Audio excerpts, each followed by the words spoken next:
Hey guys, Andy here from Mediocre Hobbies, bringing you a special painting video. I wouldn't call it a tutorial. Today I'm finally getting some paint on my Kill Team / Necromunda / Cyberpunk gaming table that I did. A couple of weeks ago you saw the video drop on constructing the table.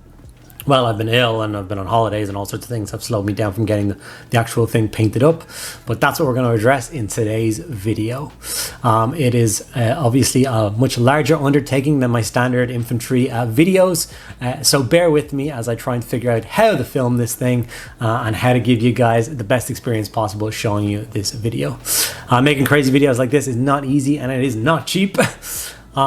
So if you guys want to see me making more crazy videos like this in the future, then the best way for you to support me doing that is to jump over to my Patreon and sign up for a few euros a month. Every tiny bit helps more than you can ever know.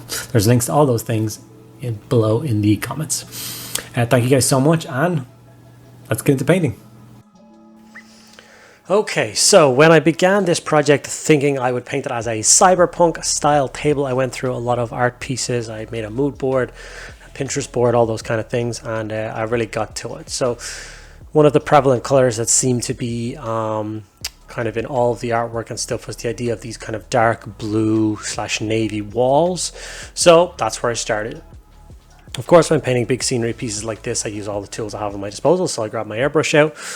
And I believe I was grabbing things like Rust Grey and the Fang, and I just went to town on these walls. I got nice smooth coats on them, and as I was going through the process I was enjoying the results, how they were turning out. I started to get an idea of what this table was going to look like, but I was still very unsure as to the whole process and basically all of the different colors that would go into making this board be the cyberpunk table that I wanted to be. I kept forgetting the bloody stairs as if it was a separate piece, and I kept having to go back and redo that column when I got to the next layer and the next layer and the next layer. I jumped up and gave the floors a more blue tone, so grey walls, grey blue walls, and a blue floor. Once again, throwing it on with the airbrush, quick and easy, nice smooth coats. This, like the building of this table, which was a different video, so if you haven't yet seen the video of me constructing this table, there will be a link at the top of the screen now, but that will take you to that, and that will give you an idea of the process I went through for getting it put together. This was one of the largest pieces that I had ever airbrushed all in one go. Obviously I had to tilt it in loads of crazy angles to make sure that the gravity fed airbrush wasn't spilling paint out over the top of everything, so it had to be tilted forward, which made it a little bit easier for filming, so that was nice.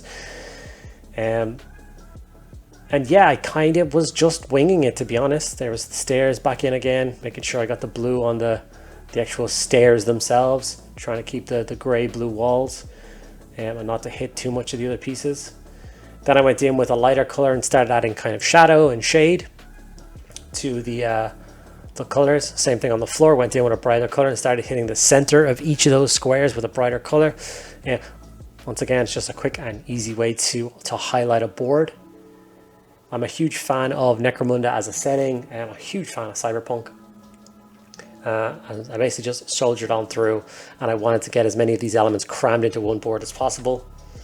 So I had loads of bits and pieces that I wanted to include: water towers, fences. I had a rubbish area at one stage. These are some barricades I pulled off of the outpost set for Necromunda, and they just look really good as like bollard pieces for I don't know, breaking up the civic area of the table. So once again I hit them with the same color as the blue walls, wanted them to match in, but it was definitely a learning process as I was going through. I still wasn't sure about the color. Every time I kind of finished doing a section, I'd place the bits on the table, I would take a step back and I would tell myself it's what I was happy with, and basically because I'd put so much work in already, I think I was truly lying to myself. But I've always said in videos before that there's usually an ugly stage, something that you're just not happy with, and you got to power through. So I was trying to stick to that same concept. The table was just at the ugly stage. I could make it look nice. At this stage I was trying to add in the cyberpunk lighting, so that bright, vibrant kind of pink lights that was on everything. I was hitting, although it looks green here, these is actually yellow, this is just bad angles. So I started to hit these railings as bright yellow, get that industrial feel into it. And once again, taken from the Pinterest boards and stuff for Cyberpunk. And yeah, like I was so sure that this was gonna work, that I was gonna end up with this stunning table. And the more I kind of powered through the whole design process, the more I was so unsure. These railings were also stolen from the Necromunda outpost set. I had 2 of them, and I've truly scavenged them for parts, so I'll never be able to build an outpost box, unfortunately, but what can you do? This was the kind of end result of lots of the spraying. This was the technique I was going for with the lights, so I would just hit it all with a white ink and give it some sort of kind of zenithal glow effect. And then I would come back in with the magenta ink and give it the glow. I was going back and forth, less is more, more is less, trying to hit the ground, and that was too much. And yeah, like I started to like how the table was looking, but I wasn't getting cyberpunk feels. I was getting cartoon space station video game style. Like around the time of me painting this, the Space Station Zero game was dropping. If any of you guys know what that is, the miniature agnostic game. I thought I was making a fantastic table for that game. But like I said earlier, once again, maybe I'm just being too hard on myself. Let's wait till the whole board comes together until I make any sort of crazy decisions. I'm sure it will be nice at the end. Time to add in the silvering around the floor. Obviously, I'm just going to leave it at this simple blue floor. These decorates will be stomped on and walked on by hundreds of thousands of people every day. So let's add a little bit of scuffs and scratches. So I went through all of the vents, and then I decided to go in between all the vents with some silvers. Quick and easy. It was at this stage I was sticking on railings, and I just, like, I liked it. Then I went to bed, got up the next morning, walked into my studio, took one look at it and was like, ah, this is not what I want this table to be. I've invested too much money and time into this piece to leave it as it is now. So I really think there was only one thing that I could possibly do to recover. Okay guys, it's at this point in the painting of the board where I decided that what I wanted to do wasn't really working. I really wanted to lean heavily on the cyberpunk aesthetic of this table with like the neon lights and everything. And although I thought the board is looking quite nice at this stage, it's not doing what I wanted to do. It's not giving me crazy cyberpunk feels, and after doing some kind of test photo shoots of models on it, it's far too distracting from the actual miniatures on the board. It's too bright, it's too colorful. It's just not what I want from the board. So I'm actually going to pivot quite heavily from this point on and pull the board much closer to a standard like Necromunda style board, rusty walls, dilapidated old bits and pieces, green and red lights, and hopefully I can pull this back into something that I'm happier using and that I think will look really cool for projects moving forward, like some quick battle reports and photo shoots and stuff. So continue to stick around and see if I manage to pull off this now rescue and yeah, see how it goes. Enjoy. Okay, so the first thing I did was pull back out all of those yellow doors, and I started by hitting all of the walls with a dark grey paint. Ronix Hive paint was used, which as you can see is quite a drastic jump and change from the bright blue walls. I'm darkening everything down to brown so that I can come back in later on with beiges and rusts and all that kind of thing, and it will be much darker place to start the project from. I did exactly the same thing for the floors.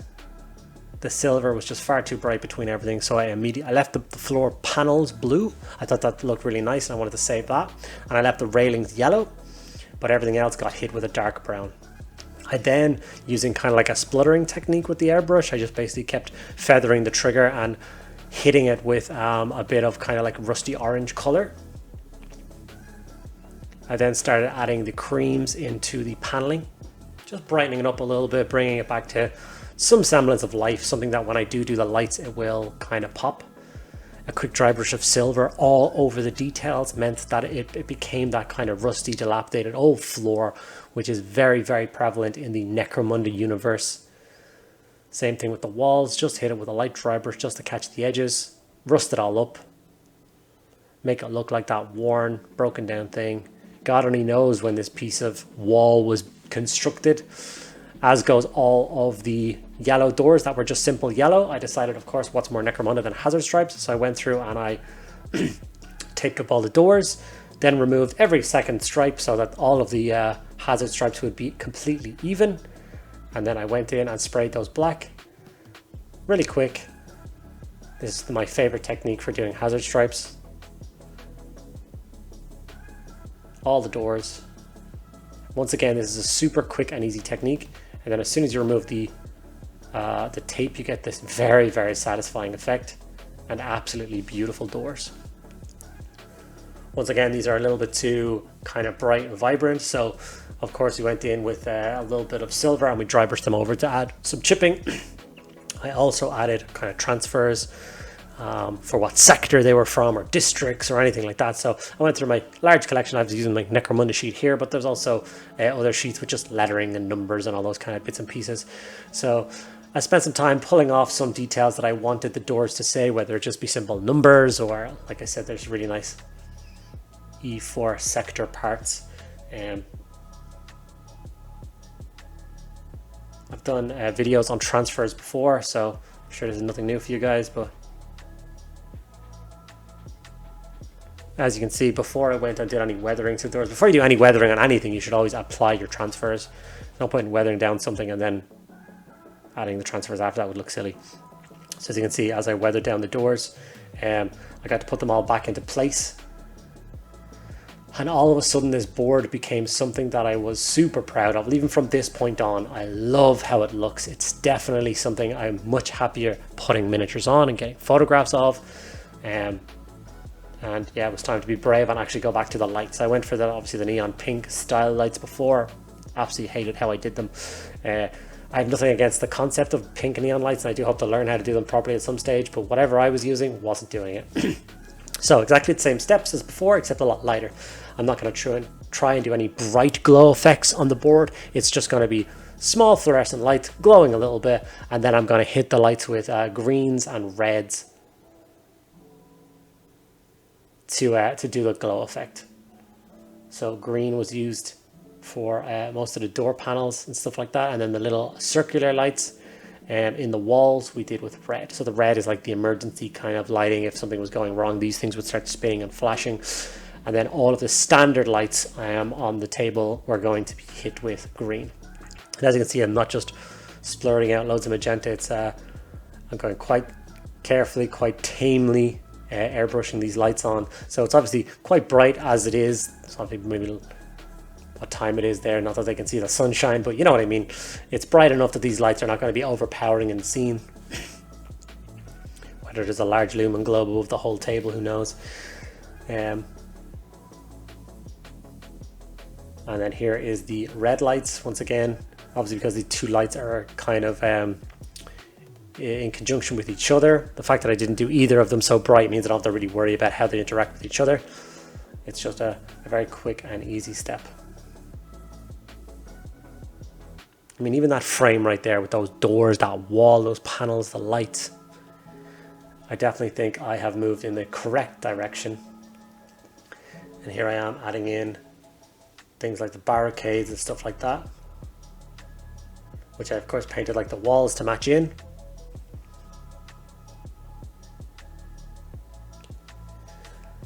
And this is now the kind of thing where I cannot wait to play a few Necromunda skirmish games, and here kind of 6 guys aside, the kind of game where, you know, maybe 2 rival gangs were having a meetup to do a crazy deal or a crazy sale, and then the Arbites bust in the door and a crazy firefight happens in one large room. Absolutely delighted with the result. I hope you guys like the decision I made for swapping over, and you're really happy with the results. Okay guys, what can I say? I am delighted with the result of this table now. Obviously I was super nervous about halfway through. It was looking quite different to what it looks like now. I am so glad that I made the harsh decision to go back and repaint so much of this board after doing layer after layer after layer. Thank God I was doing a lot of airbrushing so that the coats of paint were super thin, which means that it didn't obscure any detail whatsoever, and I managed to get the board done up to look quite nice in a Necromunda / Kill Team setting. I think like I'm going to use this as the frame for which I shall play the Gallo Dark scenarios in. So my Gallo Dark scene will literally go into the blank bit in the middle of this, and I'll have a really nice frame around the scene, so I can't wait to show you guys that. I hope this video, although very different, was still quite interesting and you enjoyed it. If you did enjoy it, please let me know by liking the video. If you are, for some crazy reason, not already subscribed to my channel, please take 2 seconds out of your day and hit that subscribe button. It really does make a huge impact to me and the growth of the channel. If you have any questions about anything that I did here, I know it was a lot to take in a short video, but if you do have any questions, drop in the comments below and I will get back to each and every one of you guys. And yeah, I hope you guys enjoyed this crazy video, and I'll see you in the next one.